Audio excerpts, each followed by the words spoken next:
You keep calling it depression. But what if it's not? What if the heaviness isn't an illness, but an invitation? What if the ache in your chest isn't a flaw to fix, but a signal from something deeper, something ancient, something that knows exactly what you've tried to forget? You weren't always this tired. You weren't always this detached. There was a time you felt, a time you dreamed. But somewhere along the way, you started to bury pieces of yourself. Not because you were weak, but because you were taught to. Because the world rewarded your silence. Because survival demanded your compliance. And little by little, the most honest parts of you became inconvenient, too loud, too tender, too wild, too much. So you buried them. You got good at pretending, at functioning, at being normal. But deep down, something in you always knew you weren't meant to live in fragments. And that pain you keep labeling as depression, it's the part of you that remembers. Carl Jung once said, "People will do anything, no matter how absurd, to avoid facing their own soul." Maybe that's what you've been doing. Not because you're broken, but because you're afraid. Afraid of what you might find if you stop running. Afraid of what will surface if the distractions fall away. But depression, real depression, doesn't just steal your energy.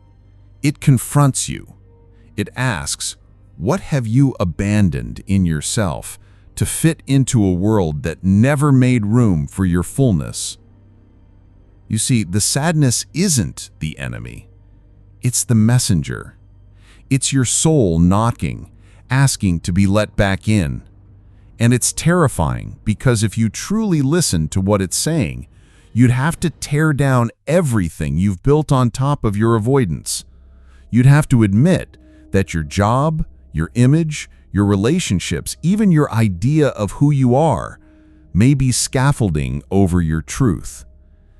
And that's not easy, because truth isn't polite. It doesn't care about appearances. It doesn't care if your parents approve or if society applauds. Truth shatters. Then it rebuilds. And that's what this feeling is, the tearing down, the moment before rebirth, the collapse before clarity. It's sacred. It's necessary. It's yours. You weren't meant to numb this. You were meant to feel it, to let it undo you, so that something real can finally grow in its place. This isn't the end of you. It's the beginning of your return. You wake up, and you already feel it. That invisible weight pressing somewhere between your chest and your thoughts. You can move. You can speak. You even smile sometimes. But something in you has gone quiet. Not in the peaceful way, in the kind of silence that comes when you've been screaming internally for so long, the echoes just collapse. And the world calls it depression.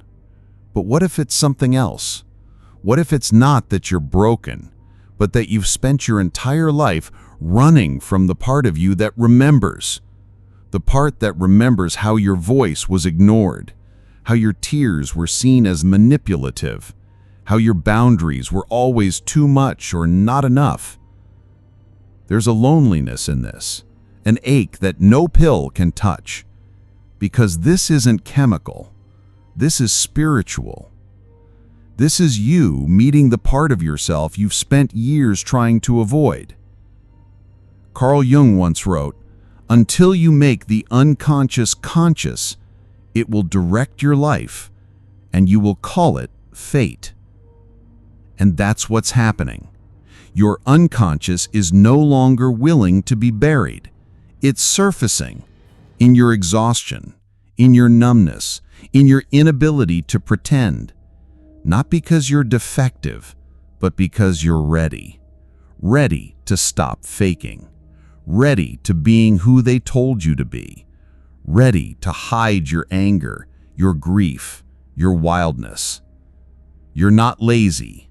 You're not ungrateful. You're not weak. You're facing yourself. And it's the hardest thing anyone can do. Because when you finally sit with your truth, it's not pretty. It's not Instagram worthy.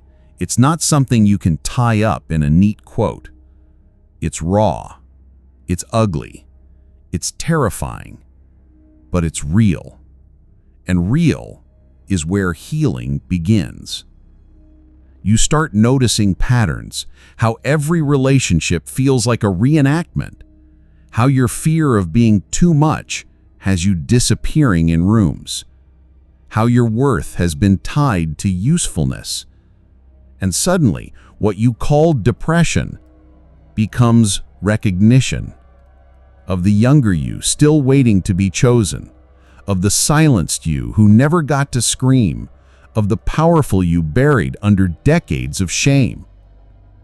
You've mistaken the symptoms of awakening for illness, but this is your soul demanding space. This is your shadow knocking. This is your return. You don't need to be fixed. You need to be met with honesty, with tenderness, with boundaries. There's a storm inside of you, not to destroy.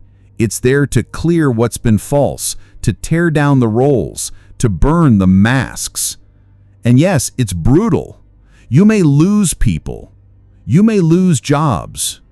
You may lose the version of yourself you spent years curating. But in return, you'll gain peace. The kind of peace that doesn't require pretending. The kind of peace that lets you cry in the sunlight. The kind of peace that makes silence feel like home again. You were never depressed. You were disassociated from yourself. And now, you're remembering.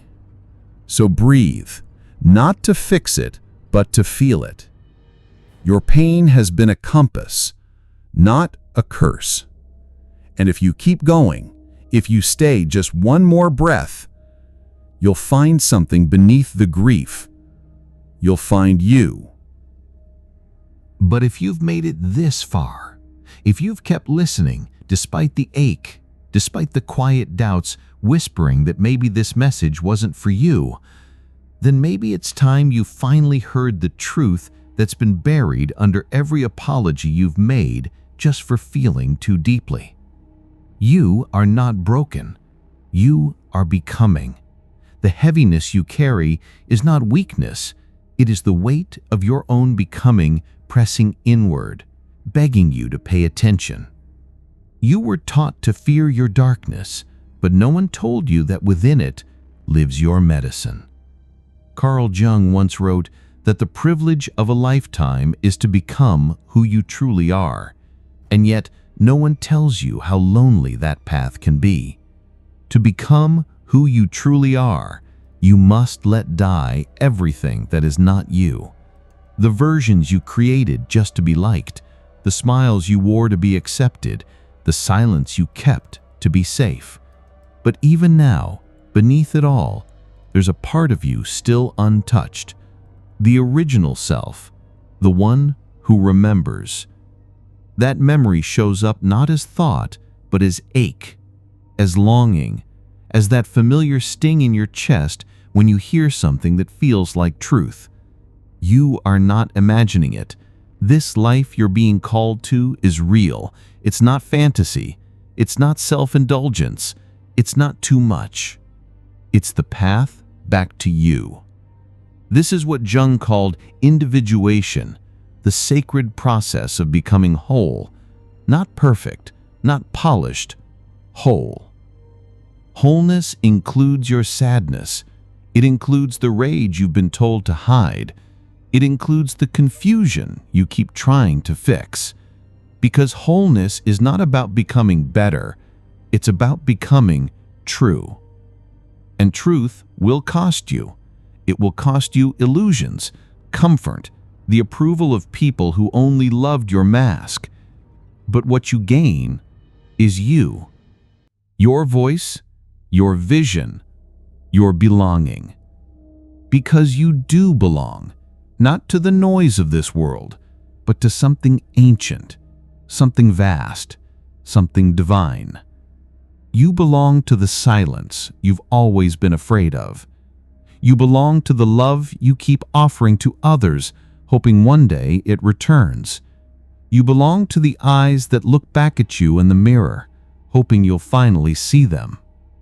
There is no arrival, no final moment where you suddenly feel whole, but there is the return to yourself, to your God-given depth, to the part of you that never left even when everyone else did.